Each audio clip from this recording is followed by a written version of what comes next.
Hi, good morning, everybody. I'm sorry, good morning. Oh, where have I been all day? All right, sorry. Good evening.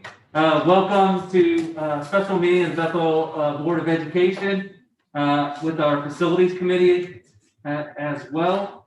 It is January 25th, 2021 at 6 o'clock. Brendan, could you call the roll, please? Mr. King, I'm here. Ms. Reese, Present. Ms. Sebastian, Here. Mr. Elam, Here. Ms. Mansfield. She's in the waiting room. Oh, she's here.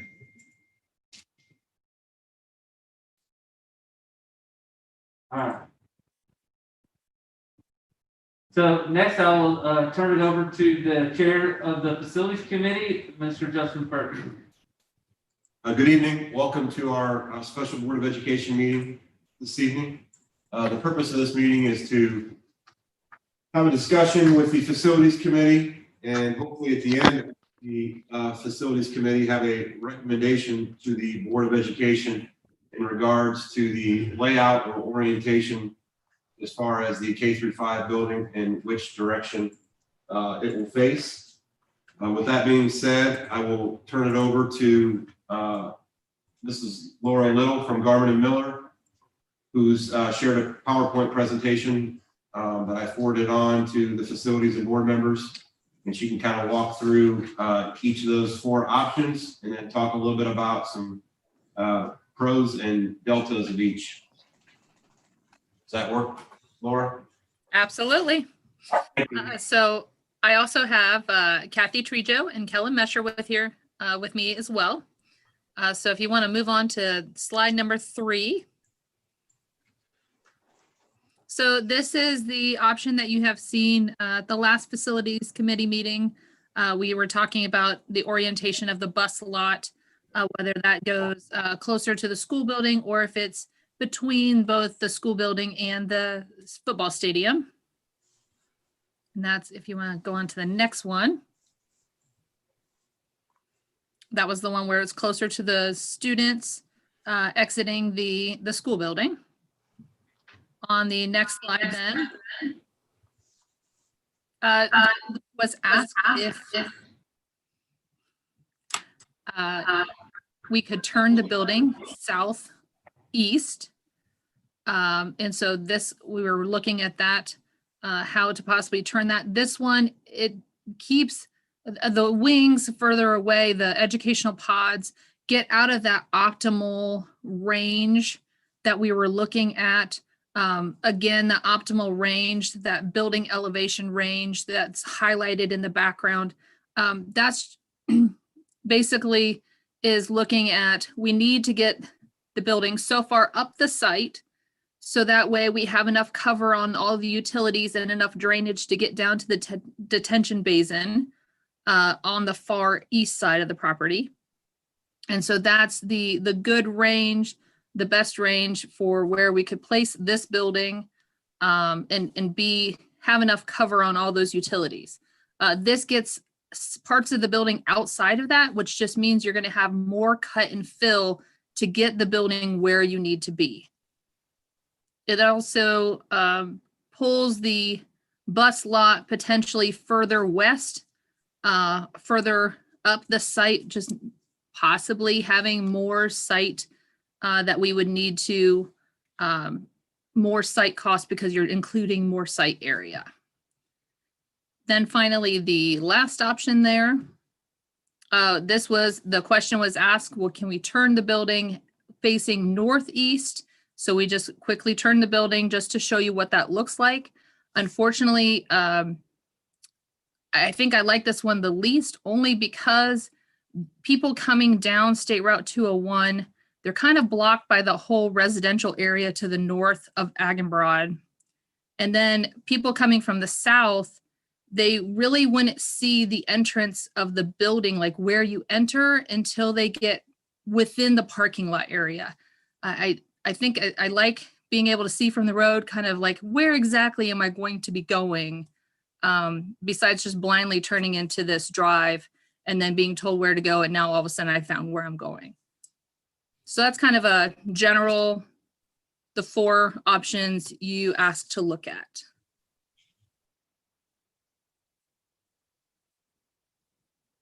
Okay,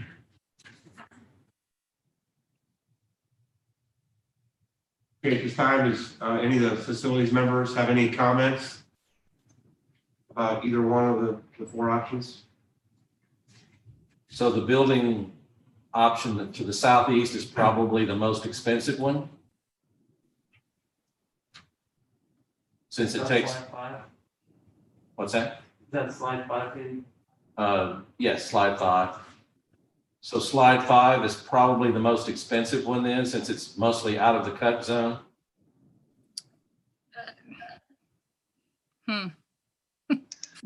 Yes. It would Laura, require you're more- asking- Yes, it would. Yeah, it would require more grading. Okay.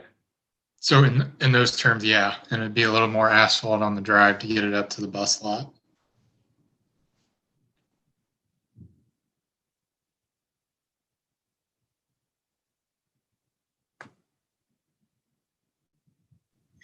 And Laura, can you tell everyone on the call and listening in, which one is Garmin Miller suggesting that we utilize? We recommend going back with option slide 3, which is what the board voted on and was the option that we looked at the last facilities meeting.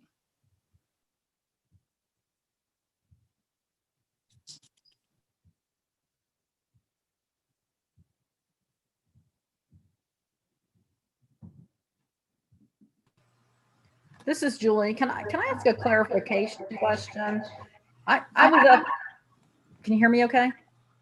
Yes. Yes. Okay. I was at the educational visioning sessions and maybe I just didn't hear this, but when the subject of the bus lot came up, I don't remember ever kind of deciding on that, if you will. That's probably not a good term, but I remember some discussion on it. So the question I think was, do we want a bus lot where the kids go out to the buses, or do we want to have the buses pick up at the school? And I didn't really hear an answer to that, but we pick up at the school now, right? We have like a bus line. So The bus is parked currently behind the school. in the driveway though, right? I mean, in the drive.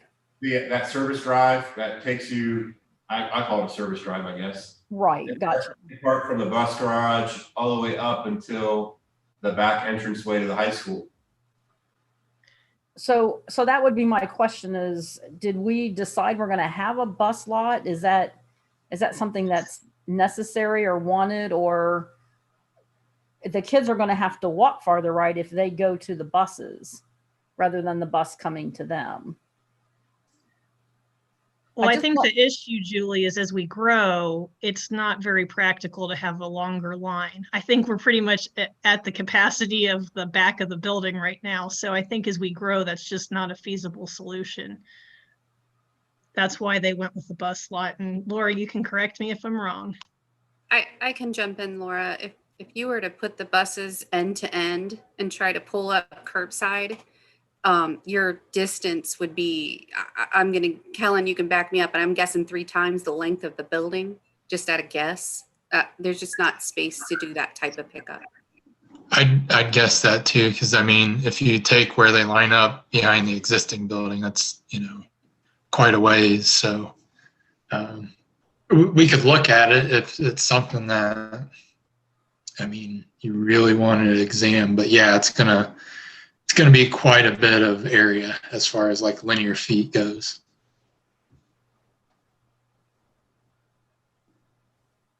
So then the future plan is that the kids walk out to the lot and get on their assigned bus. The buses are parked. Correct? Correct. Yeah. And they would likely park in the same spot every time, I would guess, just so that way the kids know where it's going to be parked every time. They may drop at different places, I guess. That's how we have it set up now behind the building. We actually have numbers on the sidewalks to indicate where the bus is parked, so the kids have routine and consistency, especially the younger kids, the kindergartners. So they park in the same order every time. And we had that kind of thing when we had a parking lot back there as well. They all park in the same place all the time. But they lined up side to side. We looked at that this year because we changed our drop off and pickup a little bit with the modular units going back there. Initially, we looked at using the back parking lot again and having that same format that they had several years ago. But we felt that it was going to be difficult to have student cars that were parked there or visitors move their vehicles from where buses were going to be. So Plan B ended up being parked up against the curb. Like I said, from the back entranceway of the high school, it goes pretty much where the bus garage, doesn't it, Todd? Yeah. I know Gail was talking about having to add an additional elementary route because of the kids that came back from option C. And so there was concern if we were going to run out of room back there. So.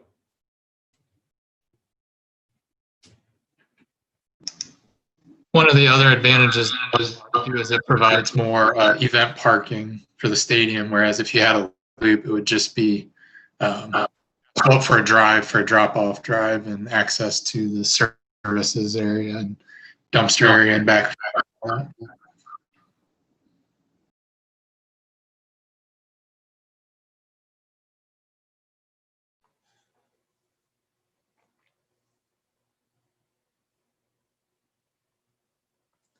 I know there was concern from staff for like rainy days and things like that for the long walk to the buses and things like that. I've seen other districts who put up a canopy area like on the walkway out there. What sort of a cost, does anybody have an idea of the ballpark for a cost of a canopy over the walkway? Maybe not right now, but for future planning. Right. So like many things, it depends on how much you do and how massive kind of a structure that might be. But you might be looking somewhere in the $50,000 to $250,000 range. But a basic one could be about 50,000 over just a sidewalk, perhaps. It depends on how long it goes. Okay. Thanks. Is that similar, Laura, to what you guys put in at the Career Tech Center, Miami Valley? You're reading my mind. Thank you.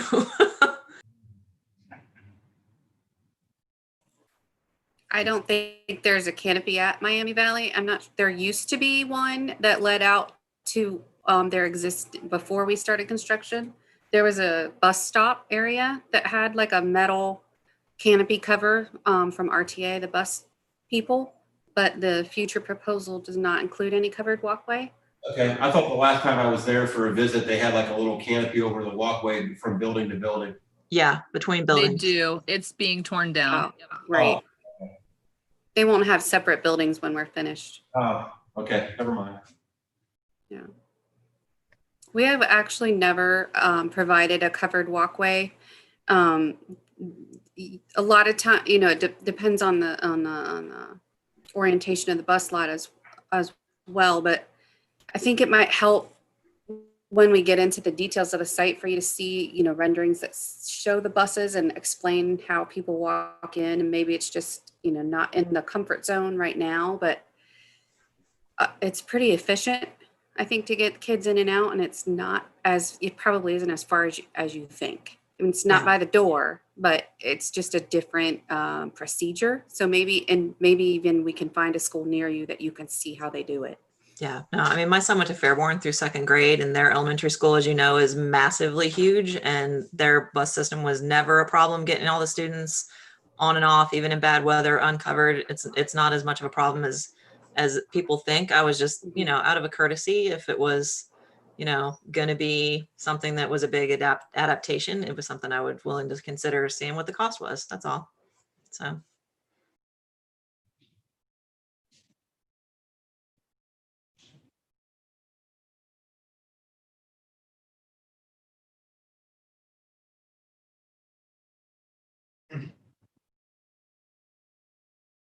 Any of the other facility or board members on here have comments or questions in regards to the options that were presented?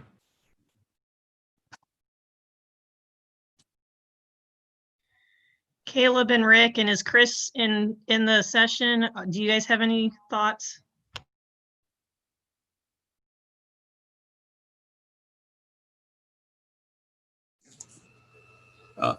This is Caleb. And taking a look between option number 1 and option number 2, does the building itself need to move in order to have the bus area still orientated in the north and south direction like option 2?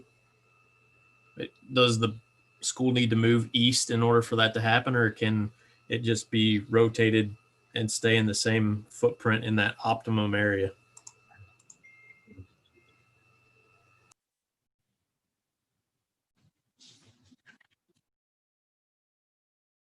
When you look at slide 3 and slide 4, the building moves, or at least it appears to move in orientation.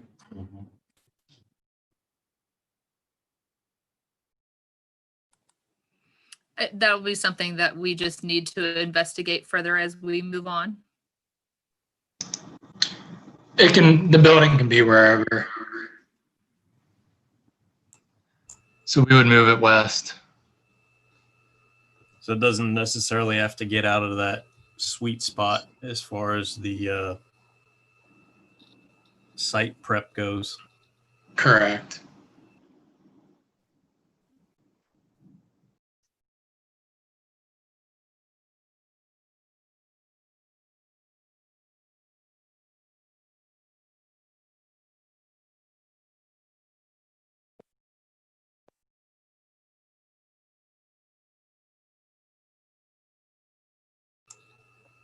This is Caleb again. I guess this is just a little bit for my own benefit. In areas where the school bus loading is set up in that west and east direction, there is the idea that a bus would move up to the front of the line, so to speak, and then children would enter it?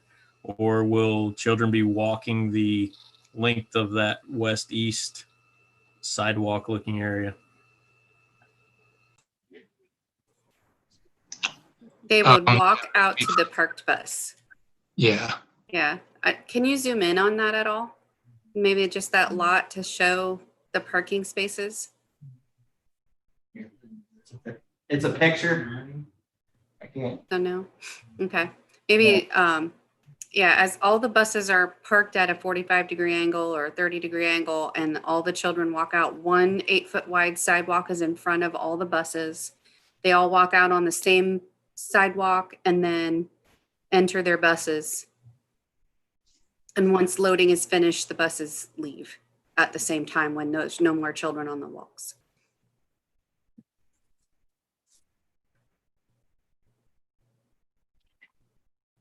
So yeah, if you have the last bus, you might have a little bit of a walk out there in the rain, but that does happen. And that would happen with either orientation of the bus lot, I might point out, because if it were to be oriented left to right on the screen and your building entry is all the way to the right, you'd still have that same walking distance. So it depends on the building entry as well as where, how far you have to walk.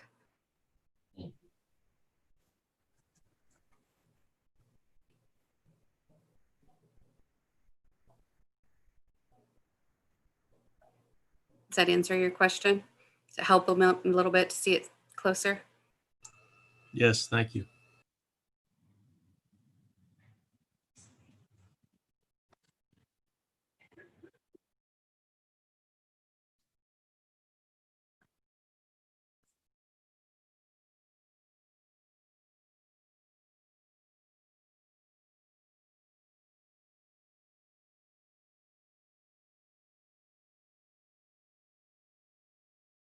Chris or Rick, do you have any questions or comments on any of the options? Yeah, this is Rick. I like that orientation of the school. The other ones look like they take up more space on the lot. So we end up with more wasted space that we can't use for anything else.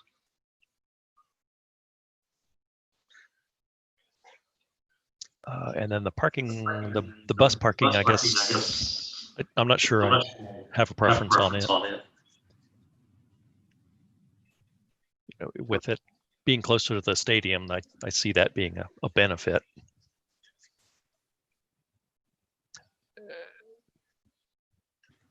if it's north-south, are they using just one exit on the building?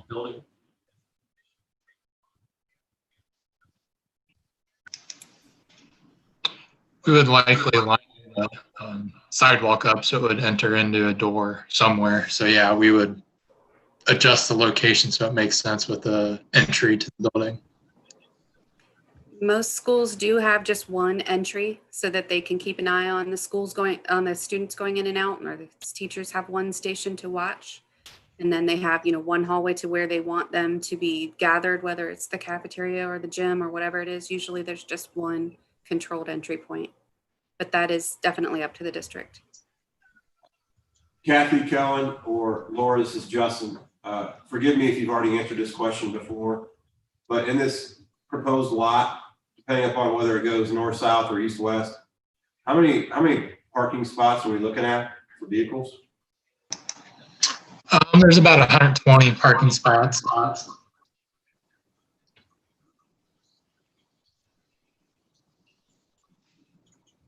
And then we have 20 buses, I think bus spots there currently shown. And the way you have that laid out, Kellen, too, that the parking spaces that are farthest from the school, those are able to be used on a daily basis, correct? That's not within the travel line of the bus. So, right, that's right? Yeah, correct. So you could have that would be about parking. 40 spaces maybe, yeah. And how many spots are in our existing lot? 225? Yeah, the one by the stadium is 225. The one up front, I can't remember off the top of my head. That's fine. I just kind of trying to get an estimate. I think I have the number on there, but it's in small print, so you might not be able to read it. 108. 108. In front of the existing existing school. 168 in front of the new school, and then the reset for that. 120 in the back.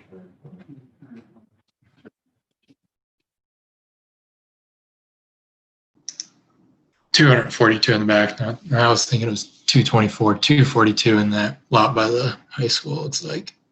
Okay.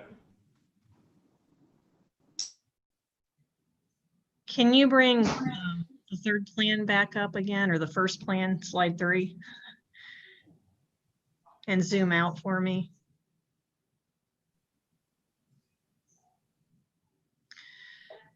My only other concern this came up is this isn't the one. I wanted the bus lot north-south, sorry. Or I'm sorry, east-west. I wanted the bus lot east-west. So it must be, yeah, there you go. So my only other question would be deliveries. We had talked about that a couple meetings ago. Are we going to prevent deliveries during the day, or does either this plan or the parking lot the other direction permit us to receive deliveries during the day? Todd can correct me, but I believe that we currently receive deliveries during the day now. Right. Yeah. Right, but the concern was with the playground possibly using the pavement, we couldn't do that. I think that was the concern, if I recall. They were going to use the hard surface play area.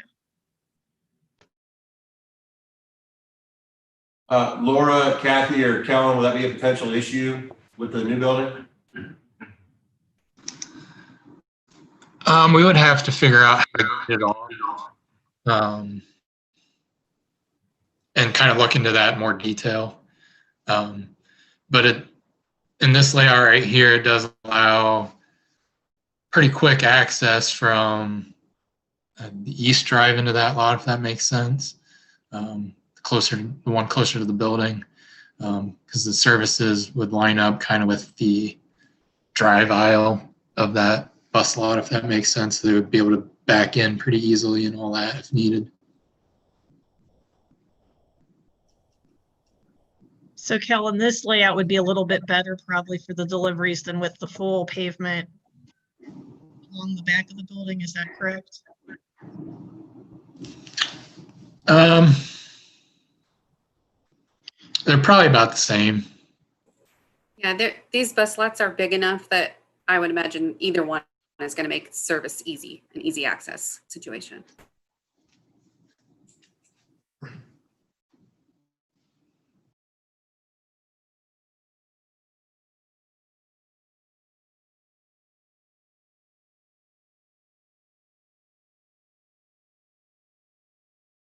Do you have any thoughts at all?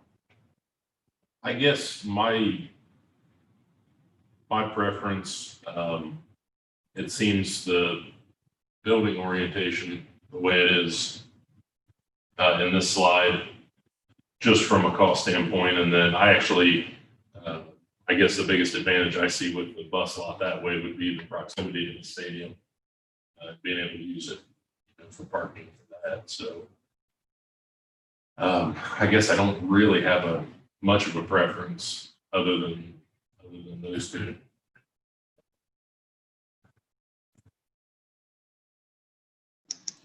One thing to also mention direction is that it could possibly be shared with a potential future building if you were to build something to the west.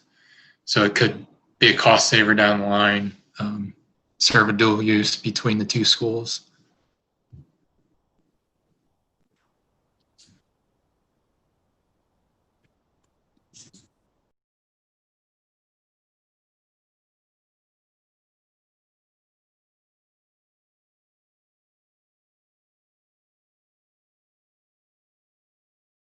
So with this configuration, is the plan to use this as a playground area as well? Otherwise, there's not a paved surface anywhere. So in the Ohio School Design Manual, they recommend that we have both hard play area and soft play area. And you would have both of those within the playground area. This being able to use the bus lot as well for outdoor play area is kind of like a bonus. Just you have this giant lot, and if it, on snowy days and and the snow melts off and it gives you even more area, it's kind of the bonus that the teachers were asking for. So it's not if you have somebody in it that you don't have any hard surface area. You'll still have hard surface area. Okay.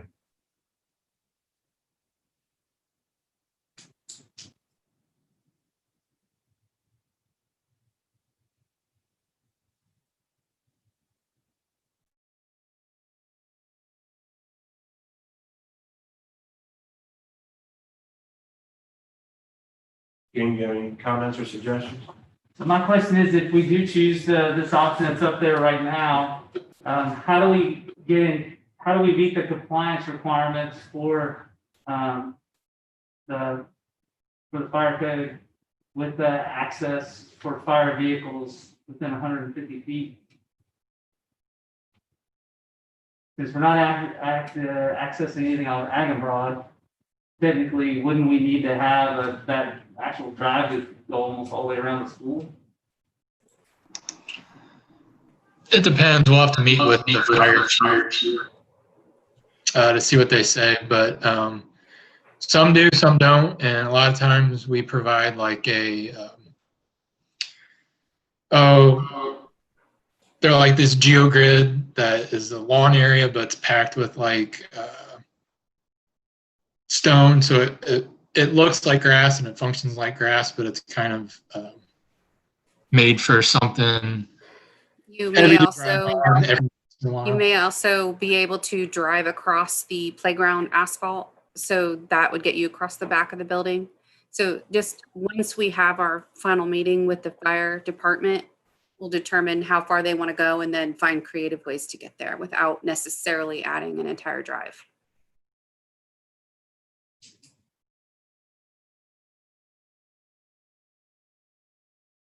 Thank you.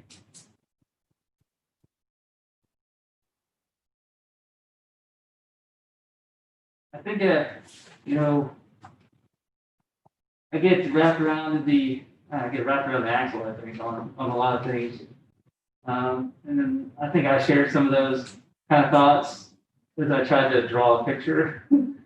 But, traffic flow and extra roads and how traffic comes in and goes, trying to maximize the capability of, or maximize the spending that we're doing by, reducing several of the items. And, going back and kind of looking at where does the school sit? How is it set in that corner? I mean, as we stated in the previous board meeting, we agreed to, we voted to put it in this corner or, this area.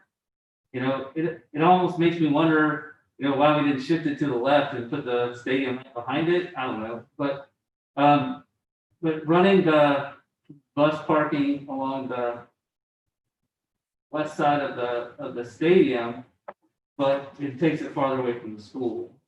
Well, and so it kind of doesn't get us the objective of having it closer to the school either. But then I was like, well, and I was also curious about why we would needed the bus lot, but that was explained very well. Thank you. During the presentation today. So there's that. I'm just,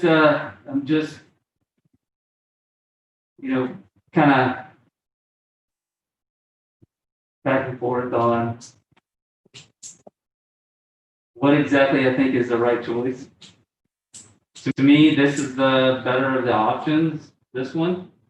I'm not so concerned, I know it's been brought up a few times about, well, if we have future buildings, we could share this space, but I'm not so sure we're going to build another building that close to even utilize it as a shared space with another building. I could buy off on a shared space with the stadium. That's easy. That aspect, and this is what we'll have now, the soonest to be judged by the community if these are the right decisions. So on that. And looking at it, we're basing it as well on a kind of the first draft kind of skeleton of the building, and we're unsure exactly how that's going to lay, which could probably change a little bit of the orientation if that's different, right? But I guess the true factor we're looking for is which way is the front entrance going to face, and which way are we expecting the bus parking to go? North, south, east, west. I mean, is that pretty much the gist of it?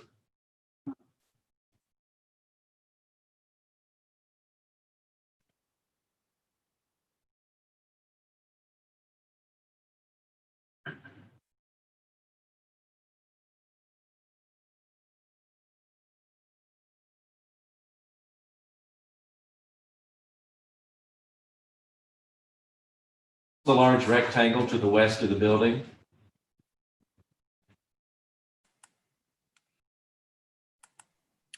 So the slide moved around. So that box is actually the stadium building. Because the slide all moved off. Okay. I thought that was new maintenance. Nice try.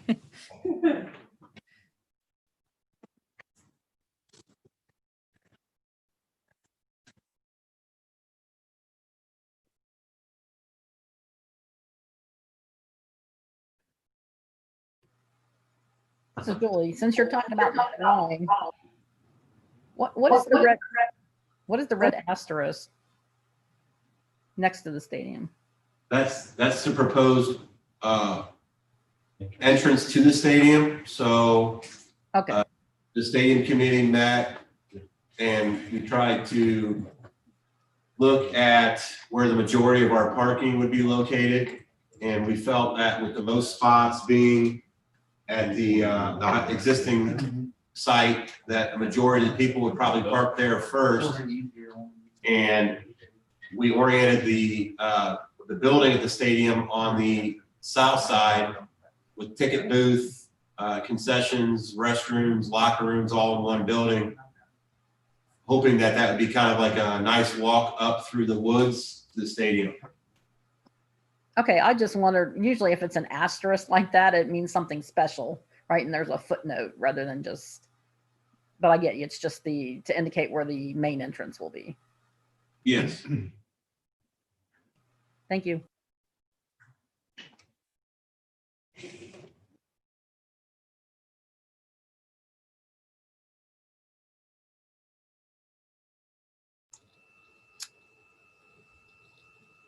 This is Caleb again. Was there any thought to placing the parking lot in the north-south orientation, kind of south of the building, where the entrance and exit to the building would be the southmost part of the elementary, and it would sit at that point kind of right in front of the stadium? If there So, was. okay, so what you're seeing there with this floor plan is that the very center of the building is your main entry. So that's your main entry. You've got your main administration area. It takes you right into your main gym area and your cafeteria. So knowing that the school, when the students come in, they, well, let's say before COVID, would house them all in the student dining area and release them from the student dining area. And so that being that center hub of the building, that's where we have students exiting and entering from that center area, from parents in the front, and then same thing with the back to the buses, if that makes sense. So that's why we're not taking all the students all the way south, all the way through the building to have like a parking lot off the south end, because that's not where your administration is going to be. That's not where a parent coming to the building for a main event, you'd be taking them all through the educational areas to get back to that center core area of the building. Does that make sense? Yes, thank you. Okay. Laura, this is Justin. Quick question for you. In the design manual, does it require that all new buildings need to have a detention basin? I'll help you out, Laura. Thanks. The manual, yes, it does require that you follow all local codes. So if your code requires that you gather your stormwater, which I assume it does because almost everyone's does nowadays, then that's what you have to do, yes. Okay. I was just hoping we wouldn't have to put a third one on our site, but if we have to, we do. And normally, and I'm speaking out without having your code memorized, but normally any stormwater that you create with your new building has to be controlled before it exits your site. So it's pretty unusual that you live in an area where that's not true. Okay. Thank you. Sure.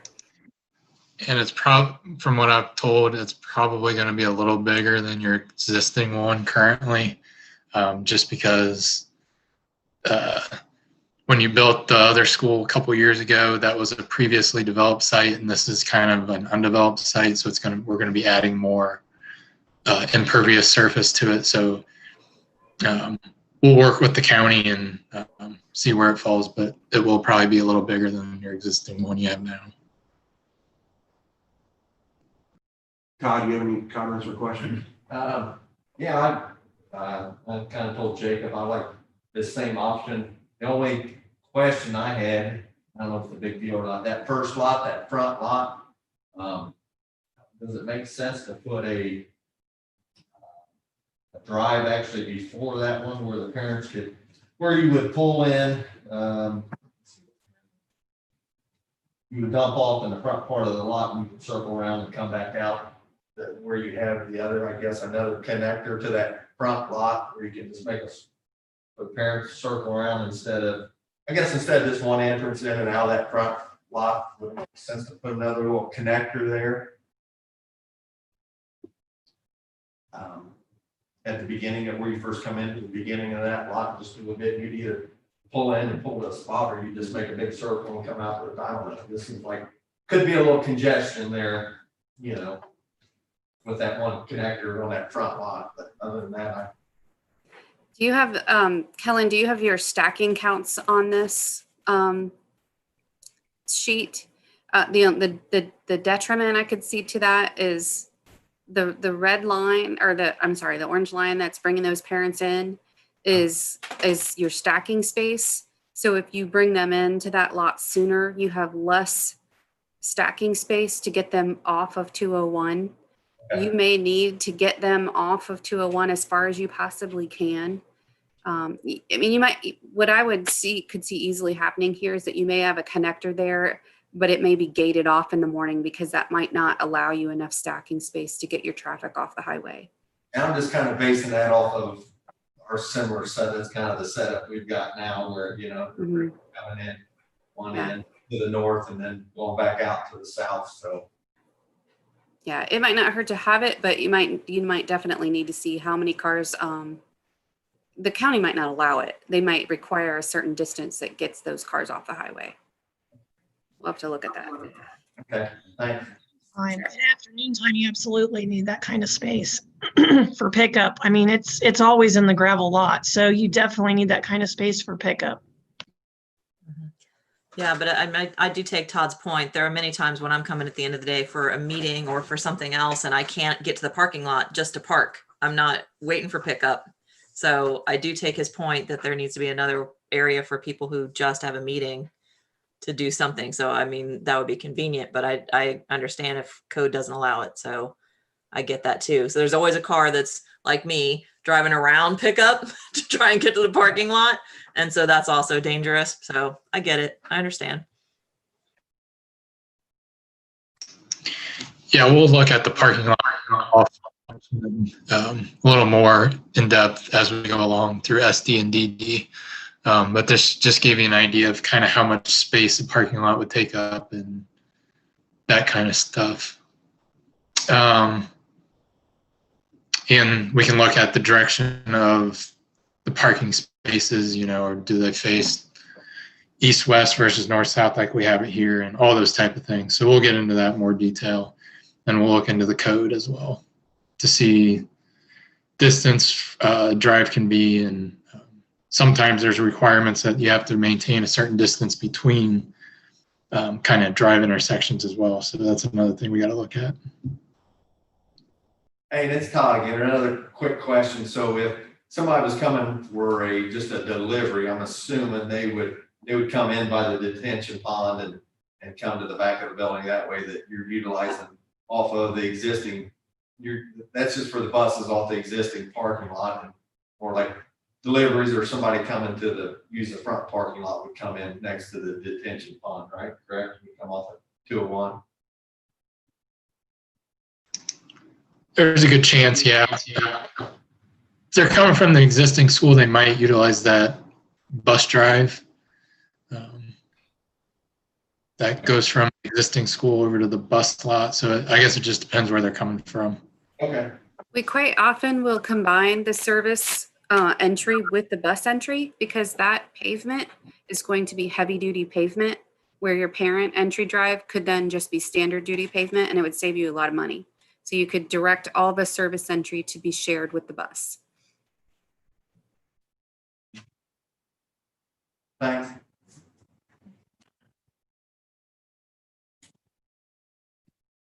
What is the plan? There's a whole lot of, I mean, looking at the PowerPoint, there's a lot of green space between the parent drop off parking and staff to 201.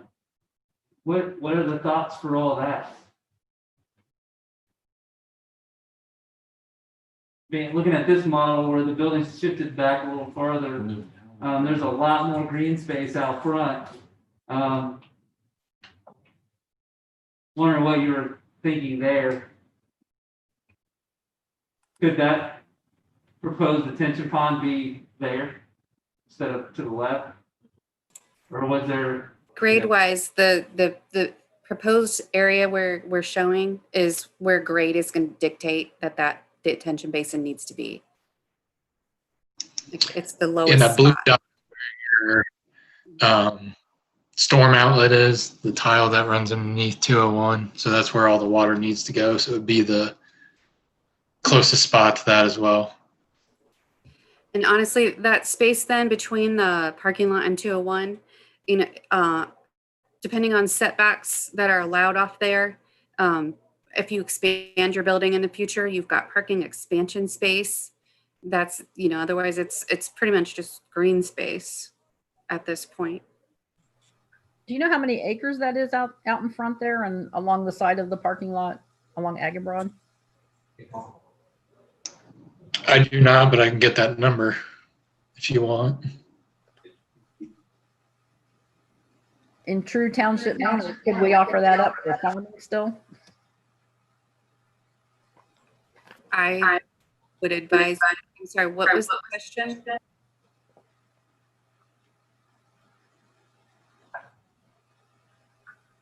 To offer it up to farm. If you're asking if you should sell off the land, I would advise against it. No, we not sell, rent. so whatever land we're not using right now, we're gonna have our farmer farm it. Oh, gotcha, yes. So the question is, could that be farmed? As long as you have a farmer that's willing to do it, we would highly encourage you to keep doing those kinds of things. Any area, if you remember, if any of you were involved in our environmental ecological talk a few meetings back, one of the things they mentioned is that if some of this area is currently farmed, they highly encourage you to keep farming it if you can, because if you stop farming it, some wetlands may emerge. And you probably don't want that to happen. So that's one benefit to keeping it leased. And we get a little income and we don't have to mow it. Exactly. And it will also help you with lead points too, the environmental points that we have to submit for the state. My only concern with that is visibility when we have corn planted there, because it has been an issue. I know from Ross to Pisgah, when the corn's on that corner, that cornfield, you can't see. And with student drivers, I don't know that that's a wise move once we get occupants in that building. There shouldn't be any student drivers there. The elementary. There's going to be teenagers picking up siblings, I would imagine. Laura, I hear your concern. I mean, we could just set it back farther, right? Maybe it's not at the actual setback line, but maybe you add some more distance just to create visibility for Ag and Broad and leaving the school. Would that create any additional cost during construction? Because we'd have to fence off the farmed area, of course, right? Well, he doesn't have to farm it this year, right? It could be next year. Yeah. I would think that they would fence off whatever area they're doing, no matter what you have going on. So unless they need the lay down space or something. I mean, I guess from my standpoint, you can do whatever you want with that land. I wouldn't want you to look at it as a negative thing that you have that setback. It's a nice green area. Okay. I was just thinking straight instead of zigzaggy or something. So, but yeah, okay.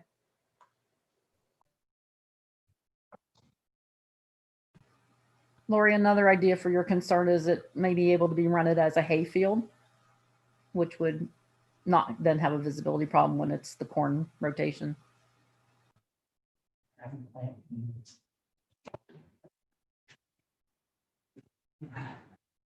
But I think there's been a lot of discussion, Mr. Perks, right? Back and forth. Kind of, looking at other options as well. Sorry, I brought up the front end space. But great points brought up by Julie. Like, I wasn't thinking that. I was thinking about just how much mowing we were going to do, and that would help reduce some of that workload. We came up with something just right. On that. But I think back to your agenda item that you had was with regards to looking at a recommendation for which one of these kind of like, was it orientation and bus parking area that was going to be recommended by the facilities members? Is that right? Right. Getting down to the one.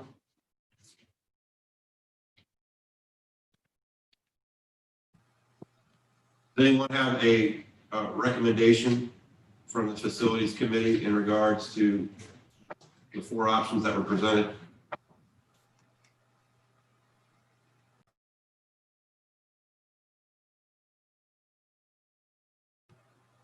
Justin, can we just hold off on that for 1 second? I just have one other thing I wanted to mention. When you guys were talking about the service location, I think last time Jacob had mentioned possibly coming off Ag and Broad just for the service deliveries and such. Is that not an option or future discussion or what? I don't understand why that can't happen either. At this point, it is our understanding that it is not allowable from the county standpoint. Not a county road. Kellen, can you jump in? Because since you were in the traffic meetings.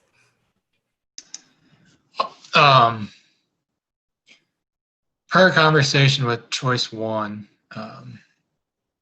any sort of drive we take off of Ag and Broad would likely require some improvements to Ag and Broad, which would be more cost to the project. And they recommended that even if it was 20 buses, so even if it's low volume, it would still happen. So I could look into it more if it was just services or simple drive, but.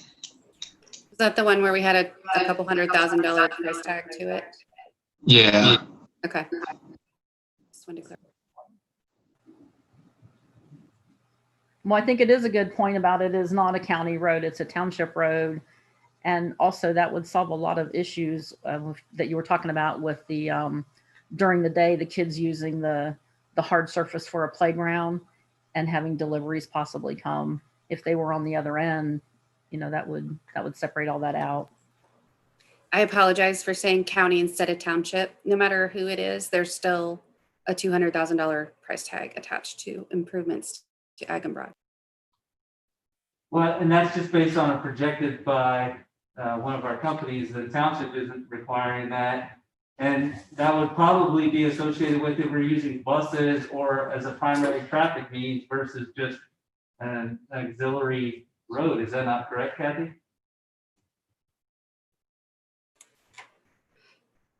I don't know who, I'm afraid we're going to get you the traffic engineers in on this type of conversation. I don't know who was directing. I don't want to be speaking incorrectly out of turn. I just know that the directive we were given is that improvements would be required. So we can, you know, verify that and go that way again, but I would hate to see you spend that kind of money on a service drive. Like Kathy was saying, let alone just the $200,000 approximately for the improvements that would need to be to Ag and Broad. That is a really long driveway to get to the core center area where we would want that service drive. Say we flipped the building, you know, left to right, completely flipped it so the kitchen was on that far north side. It's still a very long drive to get there, whereas using the bus lot and then just taking off just a small little drive off the bus lot that you're already using is a lot less cost for you. I hear that, Laura, and that sounds great. This is Jacob, by the way, speaking. But I don't see how we would be doing any service with this if we did not have some type of access off of Ag and Broad Road, and we have one access for everything on the entire school off of one road.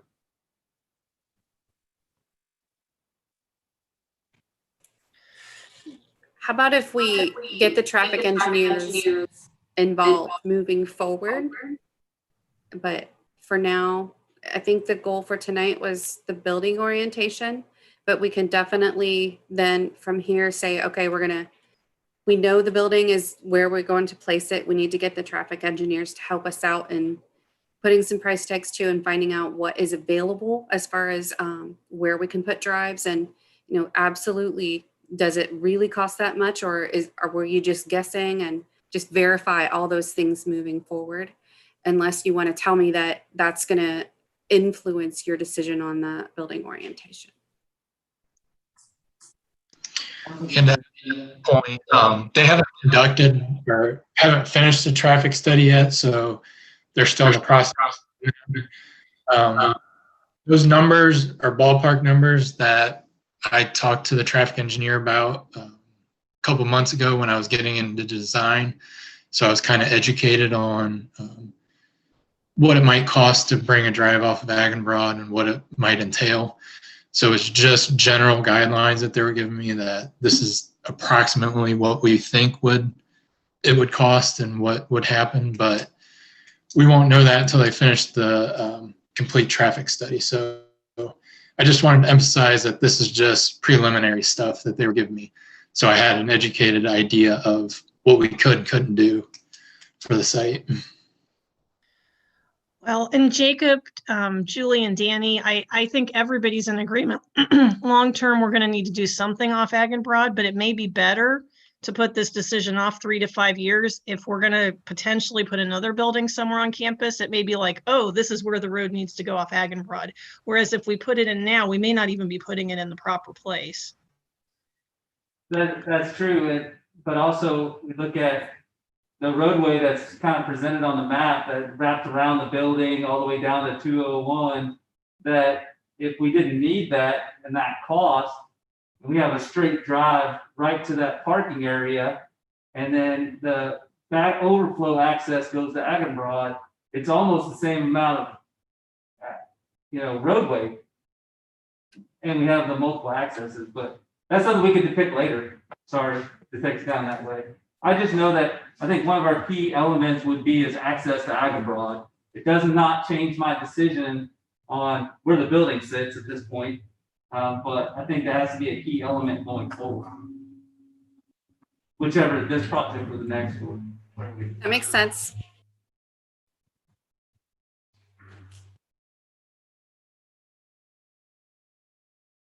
Okay, so back to letter A, do we have a recommendation from the facilities committee for one of the 4 options?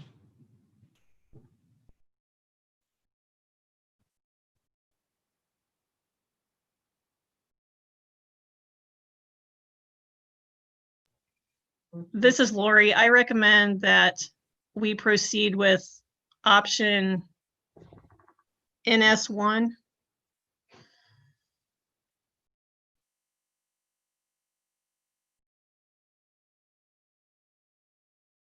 Same. Any other facility committee members? Rick, Chris, Todd, Caleb? This is Chris. I would agree with that as well. This is Todd. I agree as well. Yeah, this is Rick. I'm good with that. This is Caleb, likewise. I would agree.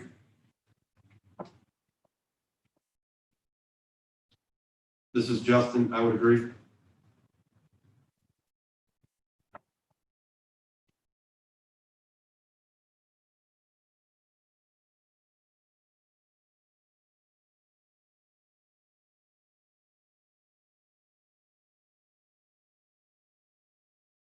Mrs. Reese?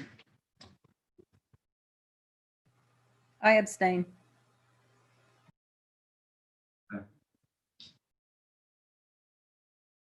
All right. So does that move us to number 3, Mr. King? Takes the agenda.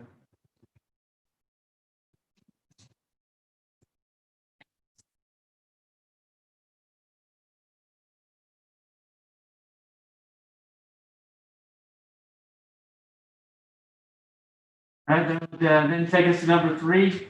The Board of Education approved a recommendation from the facility committee. Mr. First, what is the recommendation from the facilities committee? The recommendation from the facilities committee in regards to the future K-5 building orientation will be option N/S1 from the 4-slide PowerPoint presentation that we spoke about this evening. Thank you. Do we have a motion to approve that for the board? I'll move. Thank you, Danny, for the motion. Do we have a second? I'll second. Thank you, Lori, for the second. Discussion?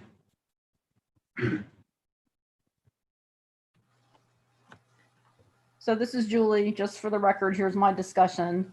I'm still concerned about the process and the minimal long-term planning that's been done. We haven't had community forums to show options and get the discussion out. And, you know, we're starting to make major decisions, and it seems like there are more special meetings than the regular facilities committee meetings. That's my discussion. Thank you.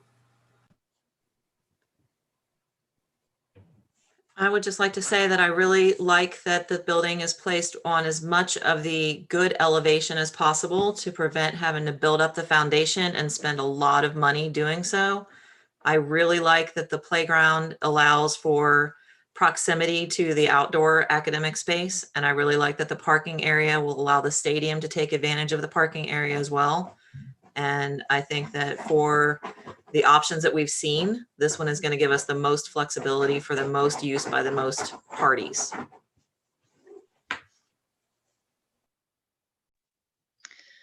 And I'd just like to thank Laura and your team for putting all of these proposals together. I know that's beyond the scope of probably what we hired you to do, but I want to emphasize to the community, this was not a decision made lightly, and Laura and her team came back with 4 different plans for us on top of what I think you had originally proposed 2 or 3 of them, and came back with a couple more. So thanks to you and your team for doing that for us. I think that's above and beyond the call, but I think it does lend an element of transparency and openness. And I just want to say thank you.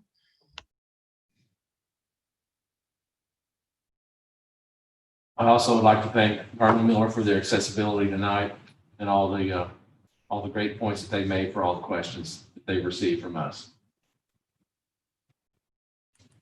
Thank you. Yeah. And thank you, Garner Miller, and thank you to our facilities committee and our community members that sit on there to help guide us for that community perspective, as well as Todd Bird, the one and only. So that assist us as we move forward to this project. So based on that, any further discussion items?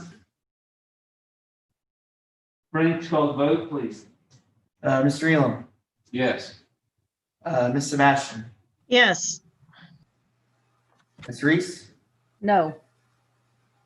Mr. King, Yes. Ms. Mansfield. Yes.